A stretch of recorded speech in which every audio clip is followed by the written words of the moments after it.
Премиерот тврди дека има политички консензус за изборниот законник, чие носење е меѓу барањата од планот за раст, коментирајќи ги реакциите на невладините организации дека прагот за собирање на потписи за независни листи за нив е висок, направи споредба со некои европски држави. Германија, за да се влезе во Бундестагот, треба 5%.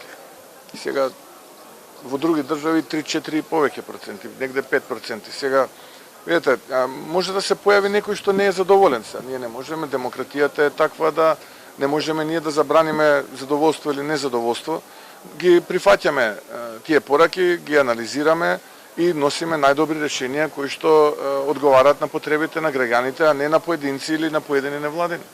Граѓанските организации пак се повикуваат на поинаква европска пракса. Ово е удар врз правото на секој граѓанин да се кандидира и слободно да избира. За споредба, во мнозинство европски држави потребни се помалку 200 потписи за независните кандидати, додека, например, за Тетово. Со овој закон за Тетово се предлага дури 900 потписи. Речи си колку што е потребно и за формирање на нова политичка партија.